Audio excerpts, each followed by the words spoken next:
Hello everyone. आज जिस topic को हम इस वीडियो में डिस्कस करेंगे उस टॉपिक का नाम है साइंटिफिक मैनेजमेंट। तो चलिए स्टूडेंट्स इस टॉपिक को एक्सप्लेन करने की शुरुआत करते हैं। साइंटिफिक मैनेजमेंट में सबसे पहले ये बताना बहुत इम्पॉर्टेंट है कि साइंटिफिक मैनेजमेंट का जो ये कॉन्सेप्ट है वो जिन्होंने दिया है उनका नाम है F.W. टेलर। इनका पूरा नाम है फ्रेडरिक विंसो टेलर और इनको साइंटिफिक मैनेजमेंट का फादर भी कहा जा सकता है या माना जाता है। तो सबसे पहले ये बात बहुत इंपॉर्टेंट है जिसे आप नोट कर लीजिए कि the father of scientific management was F.W. Taylor. अब हम अपनी इस वीडियो में बात करेंगे कि साइंटिफिक मैनेजमेंट है क्या, उसके कौन से एम्स और ऑब्जेक्टिव्स हैं और उसके कौन से बेसिक प्रिंसिपल्स हैं। इन तीन चीजों पर हमारी ये वीडियो और हमारा ये टॉपिक यानी साइंटिफिक मैनेजमेंट बेस्ड रहेगा। तो चलिए स्टूडेंट सबसे पहले ये जानते हैं कि what do you understand by the term scientific management और what is scientific management. Students, scientific management means using standard tool, techniques and trained personnel in order to maximize the output, increase the quality, reduce the cost and also reduce the wastage।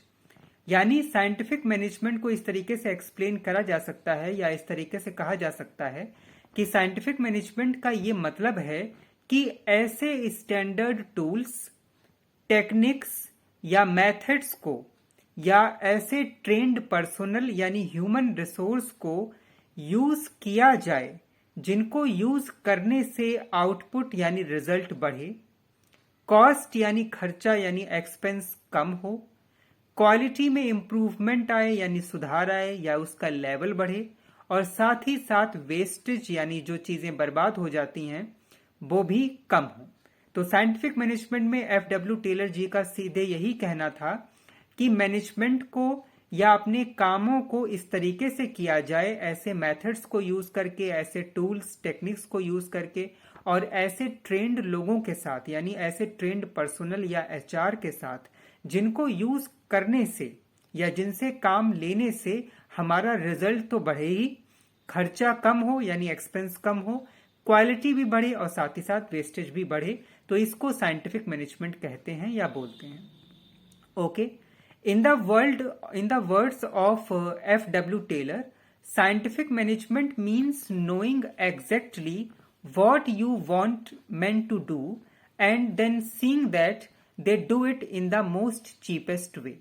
अब scientific management में ये जो अभी हमने definition बोली ये F.W. Taylor जी ने ही दी हुई थी और जिसका हिंदी मतलब ये है कि साइंटिफिक मैनेजमेंट में सबसे पहले ये जानना बहुत जरूरी है कि आप अपने जो स्टाफ है उनसे क्या कराना चाहते हैं, यानी what do you want men to do, यानी क्या आप कराना चाहते हैं, क्या आप एक्सपेक्ट कर रहे हैं। और फिर उसके बाद seeing that they do it in the most cheapest way, और फिर उसके बाद ये देखें कि वो उस काम को यानी जो आप करवाना चाह रहे हैं या जो भी चीज उनसे एक्सपेक्ट कर रहे हैं वो उस काम को कितनी अच्छी तरीके से और कितने चीपेस्ट यानी इकोनॉमिकल वे में कर रहे हैं। तो इसको साइंटिफिक मैनेजमेंट कहते हैं।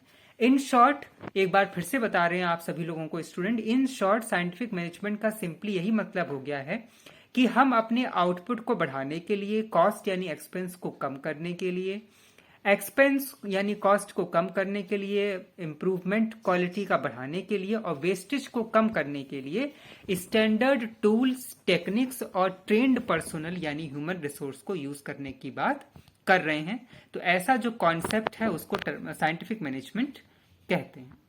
ओके, अब हम नेक्स्ट बात करते हैं कि साइंटिफिक मैनेजमेंट को करने के पीछे क्या एम्स या ऑब्जेक्टिव हैं।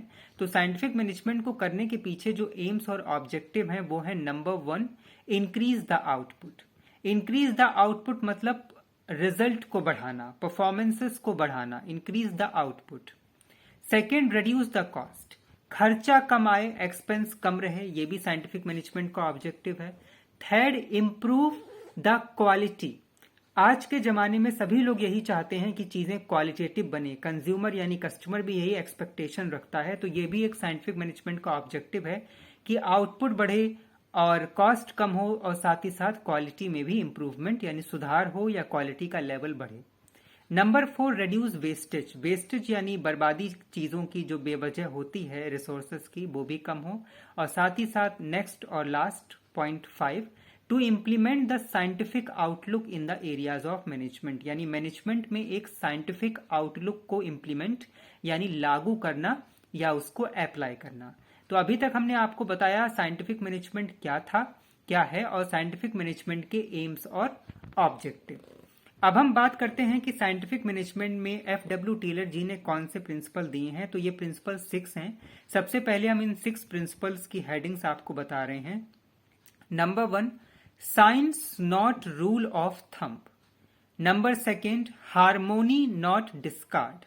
Number 3, corporation not individualism.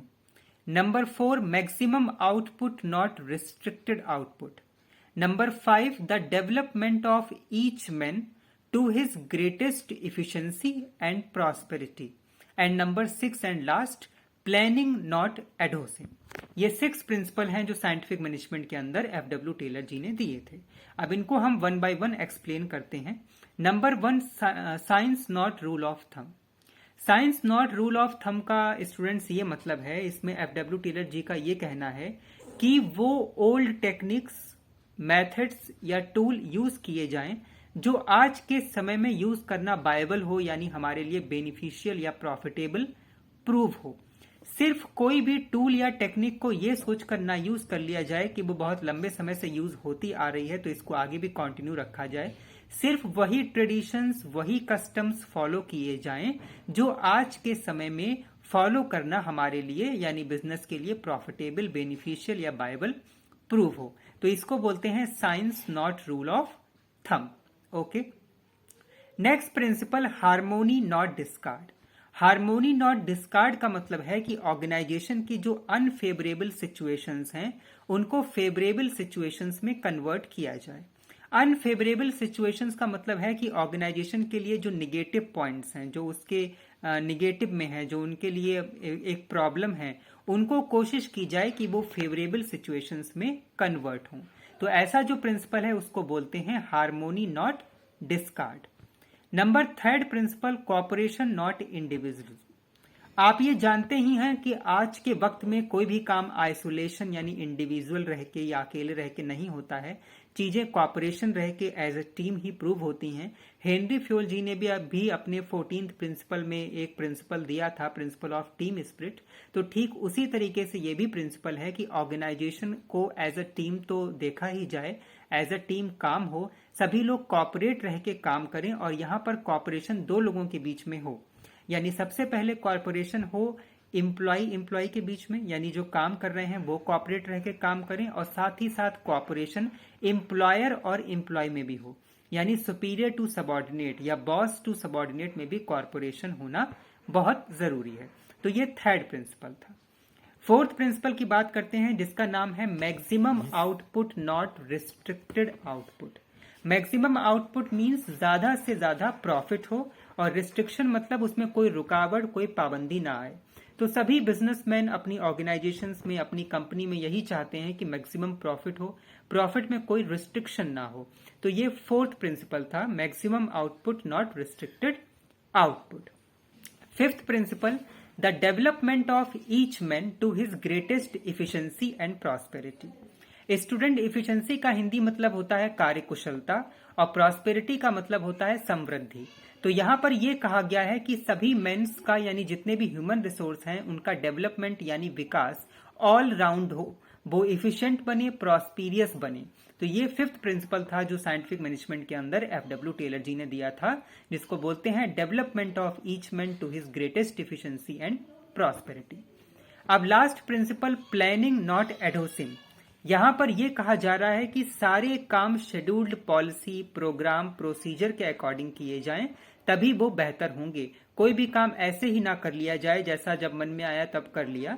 ऐसा ना करने की बजाय कामों को शेड्यूल्ड प्लानिंग पॉलिसी और प्रोसीजर के अकॉर्डिंग किया जाए।